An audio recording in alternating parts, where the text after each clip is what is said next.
just started raining and I'm regretting filming this today because I want to go to bed in the rain because it hasn't rained for so long here.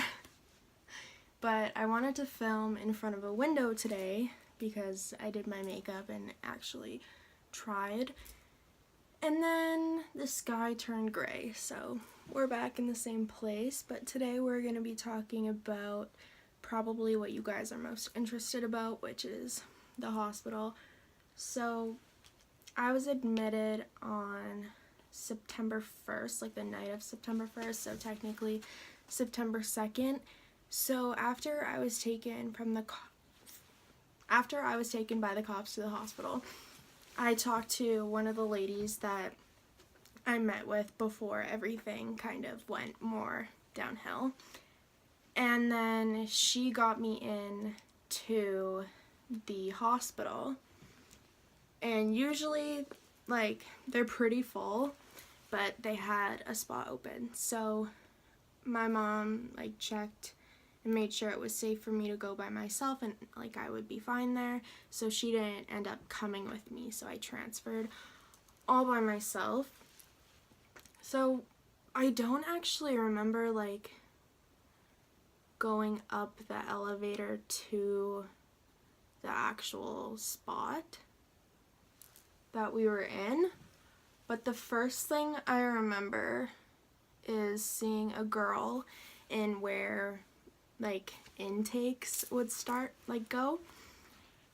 And I saw her and we kind of made eye contact and I probably smiled at her or something. And then I remember the night nurse was super mean and I was asking for tea or anything to go to bed because I haven't slept in so long. And she wouldn't give me tea or meds, which I didn't know you need, like, a doctor's approval before you get anything. So I was pretty mad. And then I think me and that girl talked a little bit, just quietly, and then I went to my room, and let me tell you, those rooms are so cold, and you're given, like, one hospital blanket. If you've ever, If you've ever been to a hospital and seen a hospital blanket, you know they're not very warm. You need a couple of them. And then also, like, the heaters were super loud, so what we would do is we would put, like, towels or blankets on top of the heaters so that they weren't that loud at night, because I can't sleep with any noise, so it was just not a good situation. And I was super cold, so I went up and I asked if I could have more blankets, and everything she just kept saying, like, wait until the morning. So I was very mad, and I walked by, like, the girl's room, and I looked at her, and I was like, watch this. And then I, like, went out, and I got, like, a full-on, like, probably, like, 10 towels, and I was carrying them back to my room, and I look at the girl, and she smiles at me. And I cover my bed in the towels just for, like, insulation. And then I actually wrote this note. This is my journal that I had in the hospital. It's not super interesting because I didn't write a lot. But if you want me to go through it in a video, I could. But this is what I left on my door. I said, "You're a sick patient. Please knock. Thank you." And then I signed it. I was super angry. She was so mean. And I actually didn't see her since that because I think I, like, told the nurses about her. I don't know if something happened, but I didn't see her again. So yeah, that happened with that girl. And then I go back into my room and it kind of hits me, like, I don't know who else is here. I always, like, there's a stigma around mental hospitals that they're, like, super creepy and, like, only, like, crazy people go there, which is not true. Like, yes, there is the odd person where, like, they're not, like, abnormal, but, like, you don't see them on a day-to-day basis, and they go there because they're supposed to be there. But there's also people who are just like super sad and like having trouble eating and stuff like that are there too, but I didn't know that. So I was really scared, and I went to, like, say the hospital bed is this. I was like hiding in between the bed and the wall, like up against the wall, and I don't know what I was doing at that point, but I was just like looking out, like super scared. And then I don't know how I got a pencil, but there was like a G engraved in the wall, and I don't know why, but for the first bit that I was in the hospital, I went really religious, which I can talk to you about a little bit, or as much as you want to hear if you have any questions about it. But yeah, so I saw a G in the wall, so then I finished it with O and the D for God, and then I wrote all over the entire wall. I don't know why, I just did. And then I don't even know if I slept that night. I think I did. And then they woke me up, and I got meds, and I didn't know what they were. And then another thing that happens when you first get in there is a lot of blood work, because they want to try to figure out what's going on with you, or if there's anything going on with you. And I'm going to get pretty real, because I just decided, you know what? Screw it. Like, this is me.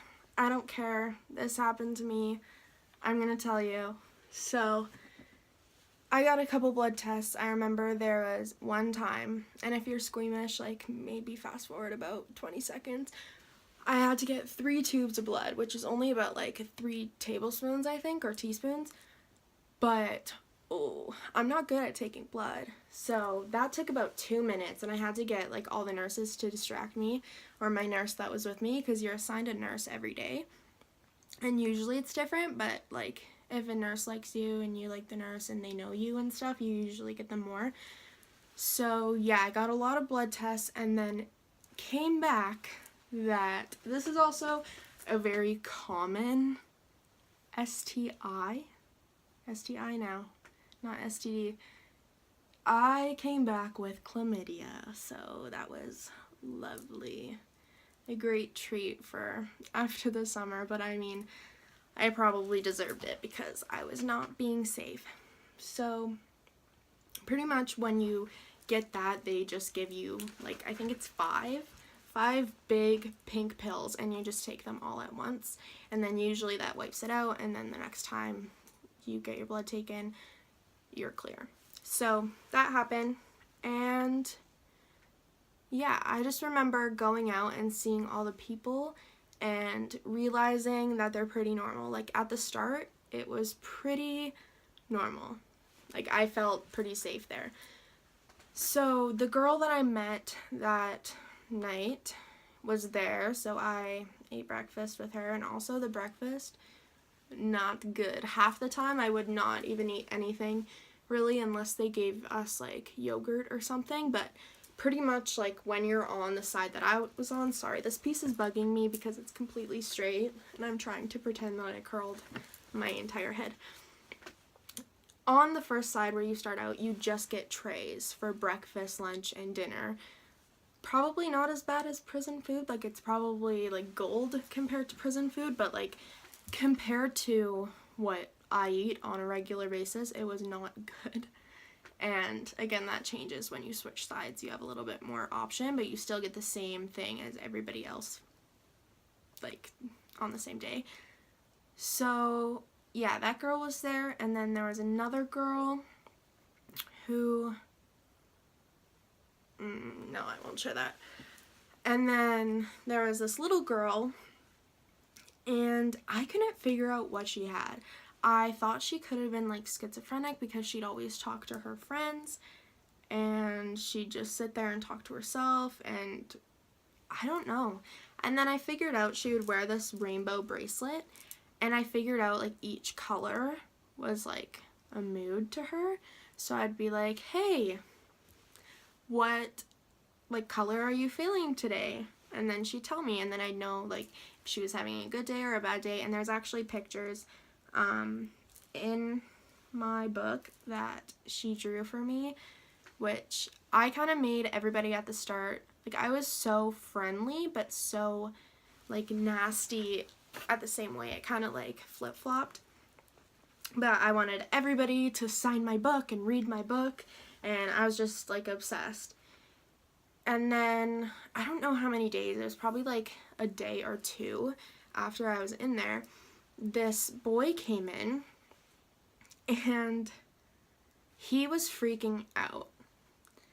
And at that point, like, in my mania, I was talking so much, and he also had bipolar disorder, so my talking was, like, triggering him, so, like, we both couldn't win, because, like, he was triggering me, and then I was triggering him, and it was just not a good situation. Later on, like, we became friends, because as you stabilize, you kind of start, like, making relationships with the people, which is kind of hard because you're not supposed to exchange information. So if you make a friend in there, you either, like, risk slipping your phone number, or you just have to let them go, which is kind of sad. But a couple of people I have reconnected with, which is nice. Anyways, about this boy. So I'll just tell you a couple of things that he did. I just remember him being so mad. He was, like, jumping and stuff. And then it was kind of like a shirt like this, actually, but they'd be, like, yellow and blue and green. Yeah, green. And he just grabbed it like this, and he bursted it open. All the buttons flew out, and I was like, he's strong. I'm scared. I wanted to move to the other side so bad. And eventually, a lot of people got moved to the other side just because, like, in his state, it wasn't that safe for us to be around him. And a lot of time I would just spend time in my room. But they have this, like, lockdown room, so if you're having, like, I'm just gonna call it an episode, like an episode of anger. Usually it's anger, or, like, if you're a harm to yourself, they'll put you in this room. And this guy was so strong. He broke, like, the plexiglass or whatever that is. And, like, that's rarely happened. So, I don't know. He was so strong, and I was scared of him. And then I got moved to the other side. And then I think he did eventually, too. And a lot of things, like,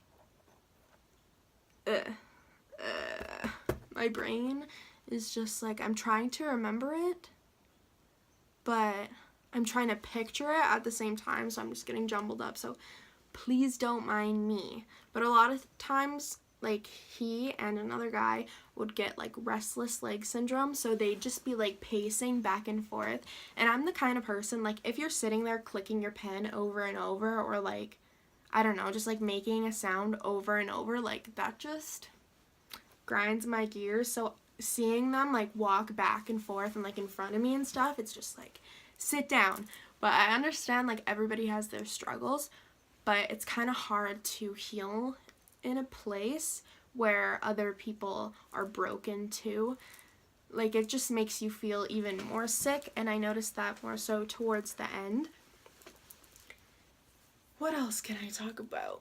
When I moved to the second side, there was this girl that came in, and I saw her on her first day, and I walked up to her and I talked to her, and then I went to bed, and she seemed really nice. Let's move this out of the way. She seemed really nice. And then I saw her in the morning, and she didn't remember, like, us meeting at the start, which was kind of weird to me. And then she, like, would just snap sometimes and get super aggressive. And I remember one time I was, like, sitting at the tables in, like, we'll just call it side 1 and side 2. So I was sitting on side 2 at the tables, and she just came out and went, like, straight towards the wall and just started punching it so hard. And I just remember watching her, and I was like, please don't hit me or anyone else. Like, oh, there was always that, like, scary thought that somebody could do that, because there is a good chance they could do that. There has been so many nurses in that field that has had things happen to them, and some of the stuff I witnessed while I was there. Again, this isn't gonna be just one video because there's just so much stuff I have to tell you. But after she did that, she came behind me and this guy, and I was just sitting there, and I'm like so scared that she's gonna hit me. I don't think she actually would, but like again, there's that fear that she could, like she's capable of it. And then she like touches me, I'm pretty sure. Don't take this like word for word, but I think I remember her touching me, and they were like, I think they said like don't like touch them or something. And then she was like, I'm not gonna hurt them, like they're my friends. And then she'd get like really mad. And yeah, I don't want to say too much about her because there is the possibility like she really liked me because I was nice to her. And yes, I did feel for her knowing like where she came from and what she's been through, but we were just friends in there. I was her support system, but she like clung to people. So like not like I was only being her friend to be safe, but in a way it was safe to be her friend, because then if she got mad, she wouldn't do anything to you, which sounds really bad, but like I still liked her. I did.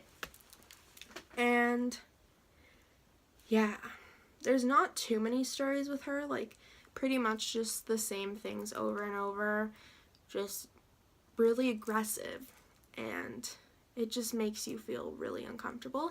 And that boy that I was telling you about earlier, she actually scared him, which is crazy because he thought he was God, which I also said that I was, because that's how you feel. You feel like you're literally the most important person in the world, and the world literally spins on your axis, like you are it, and nobody can tell you that you aren't, and nobody can scare you, like you have no weaknesses. But really, I feel like that's kind of from like all your built up insecurities, and then a wall goes up and it's just like a numbness, and no matter what anyone says to you, it just doesn't hurt like it would hurt me now, if that makes any sense. So I have a couple questions. I'm gonna leave most of the things here. We'll do this one just to finish off the video because we're at 18 minutes. So fingers crossed YouTube is gonna let me upload this. Where are we? What were the vibes it gave off towards you? At the start, like I said, super creepy place. Like, I don't know. Like, I literally saw it through different eyes on the first place, because eventually, on the first day, because eventually I started calling it my home. Like, I was there for a while, and like my home wasn't my home anymore.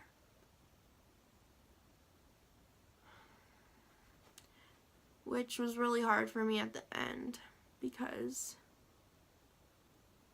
I just missed like the way things were before,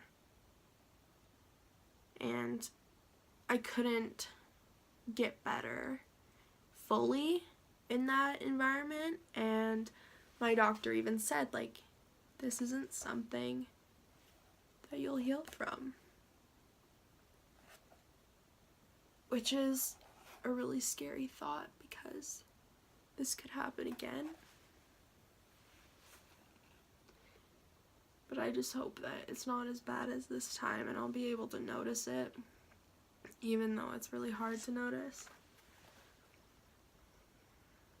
But yeah, so I'm stuck with it forever. And sometimes, like, people say that it's a good thing. Like, people with bipolar disorder like it. Like Kanye West. I hate being bipolar. It's awesome. That's literally the mood of being Animania. Like, that's exactly what it is. Like, you hate it, but you love it. You literally feed off of the feeling, and it's a crazy feeling.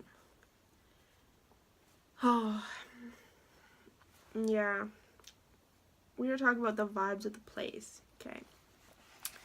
The general vibes before were fear.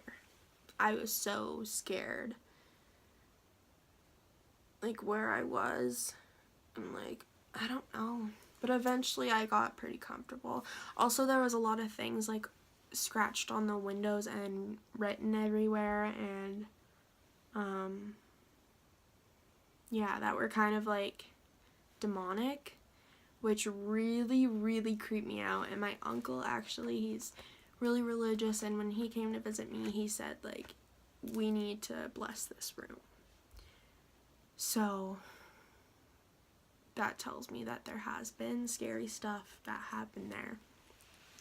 But after that, it's one of the best places. I started calling it like a hotel because, like, I don't know, you just sit there and they give you food and you get to color and meet people, and I don't know, like, I liked it for a while, and the nurses are very, very, very nice. And then when I was getting out of it, I was kind of like, this isn't really for me, and in order to grow, I have to be in like a really good environment. But even now, like, when I go to doctor's appointments with my psychiatrist, I want to meet him at the hospital because I just love all the nurses there, and I love to see like the kids who are in there. And I don't know, I saw some harsh stuff there, so when I see people there, I know that they're in good hands because they helped me become a better person. I thought I heard someone coming. Okay, before I ruin my makeup more, I'm gonna leave this video here. We're already at 22 minutes. Thank you so much for watching. Look out for part 2. Honestly, probably won't be up for like a week because I just need to kind of group when and what to tell you. So if you have any questions, again, leave them down below. Like I said, no boundaries, so go for it. Thank you for watching, and I'll see you in my next video. Bye!